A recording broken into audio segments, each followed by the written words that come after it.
네, 창업에 대한 열기가 여전히 뜨거운 가운데 소자본으로도 가능한 이 비대면 창업이 특히 인기라고 합니다. 자, 비대면 창업을 위해서 어떤 점을 준비해야 하는지에 대해서 김경수 대표와 함께 자세히 알아보겠습니다. 안녕하세요. 네, 안녕하세요. 예, 어서 오십시오.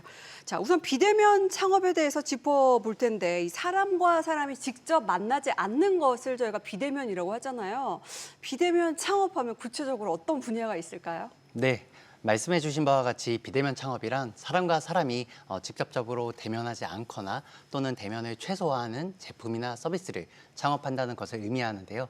의료, 교육, 콘텐츠 등 최근 정말 많은 분야에서 비대면 창업 붐이 일어나고 있습니다. 그중 가장 뚜렷한 성장세를 보이는 것이 통신 판매업인데요. 통신 판매업은 대표적으로 이커머스 셀러와 같이 오프라인 점포로 물건을 판매하는 게 아니라 온라인으로 제품을 판매하는 것을 의미합니다. 통계청 자료에 따르면 2022년 기준 대한민국에는 총 55만 명의 통신 판매업 사업자가 있었고요. 성장세로 보았을 때 현재는 약 65만 명을 육박할 것으로 보여집니다. 예, 자, 그렇다면 이런 비대면 창업이 늘어난 이유가 뭘까요? 아무래도 가장 큰 이유는 코로나19라고 볼 수 있겠는데요. 코로나19는 우리 일상에 정말 많은 변화를 가져왔죠. 그중 하나가 바로 비대면 경제의 부상입니다. 이후 엔데믹 상황에서도 비대면 경제의 성장은 지속이 되고 있고요. 또한 이렇게 비대면 창업이 늘어난 두 번째 이유는 비용과 시간을 절감하고 리스크를 줄이면서 효율적으로 사업을 운영하는 데 수요자와 공급자 모두가 긍정적인 경험을 했다는 점 때문입니다. 또한 인공지능과 5G를 포함한 기술의 발전이 이를 뒷받침하고 있고요. 결과적으로 적은 비용으로 빠르게 새로운 사업을 시작하고 아이템을 개발할 수 있는 시대가 되어서 비대면 창업의 수요가 늘어났다고 볼 수 있습니다. 예, 자, 그럼 이 비대면 창업을 준비하려면 어떤 점들을 고려해야 할까요? 우선 비용 절감을 고려하셔야 하는데요. 비대면 창업을 시작하실 때 초기 비용을 절감하시는 방법들이 많이 있습니다.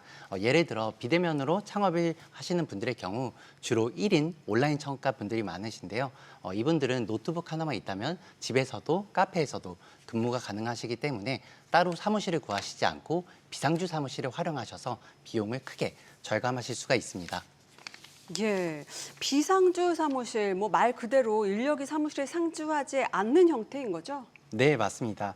비상주 사무실은 가상 오피스라고도 불리는데요. 단어 그대로 사무실에 상시로 출근을 하지는 않지만 필요시에 업무 공간이나 회의실을 사용하실 수도 있고 사업자 등록에 필요한 주소지 임대 서비스를 받는 것을 의미하는데요. 사업 비용에서 임대료가 상당 부분을 차지하잖아요. 대부분 1인 온라인 사업가 분들은 이렇게 매달 수십에서 수백만 원씩 사무실 비용을 내면서 운영하는 것이 굉장히 비효율적이고 리스크가 높습니다. 반면 비상주 사무실은 보통의 사무실에 비해서 비용이 월등히 낮으면서도 사업자 등록도 되고 우편물 관리와 같이 사업자 관리 서비스를 제공해 주기 때문에 최근 많이 찾아오시는 추세입니다. 예, 이 비용의 상당 부분을 줄일 수 있다는 점이 큰 매력으로 다가오는데 특히 1인 창업자들이나 뭐 사무실이 굳이 없어도 되는 업종을 준비 중이신 분들이라면 이 비상주 사무실도 하나의 옵션으로 고려해 보면 좋을 것 같습니다. 자, 그런데 이런 비상주 사무실 어떻게 구할 수가 있을까요? 이미 전국적으로 굉장히 많은 업체들이 운영을 하고 있고요. 비상주 사무실 이용자와 제공자 사이를 연결해주고 매칭해주고 관리해주는 플랫폼을 통해서도 구할 수가 있습니다. 그 외에는 직접 검색하셔서 업체들을 찾아서 연락하시는 방법들도 있습니다. 예, 자, 그럼 이 비상주 사무실 얻을 때 고려해야 할 점 특별히 있을까요? 네, 너무 좋은 질문입니다. 비상주 사무실을 구하실 때 특별히 고려해야 하는 점들이 있는데요. 첫 번째는 실제로 해당 사업장이 존재하는지 확인하셔야 합니다. 실제로 존재하지 않거나 사실상 사용할 수 없는 공실들을 웹사이트나 블로그에 올려서 판매를 하는 곳들도 있으니 이 점 주의하셔야겠고요. 두 번째는 법적 규정을 준수하여 운영하는지 확인하셔야 합니다. 건물의 용도에 따라 계약이 불가능한 업종들도 있는데요. 이를 준수하지 않고 계약을 진행하게 된다면 사업자 등록이 반려되거나 업종별 허가증이나 신고증을 발급하지 못해서 네네네. 이런 불이익을 고스란히 창업자분들이 떠안게 되는 경우도 있습니다. 사전에 꼭 점검을 해봐야겠네요. 또 다른 주의점이 있을까요? 네, 사실 가장 꼭 중요하게 살펴보셔야 하는 점이 있는데요. 국세청과 세무서에서 정해준 규정에 맞게 합법적으로 운영과 관리를 하고 우편물 관리를 해주는지 확인을 해보셔야 하는데요. 사업자 등록을 하게 되시면 세금 납부와 같은 정부와의 소통의 창구가 우편물이 됩니다. 그런데 간혹 이런 우편물이 제대로 전달이 되지 않거나 또는 누락이 된다면 의도와 상관없이 세금 체납으로 이어지고요.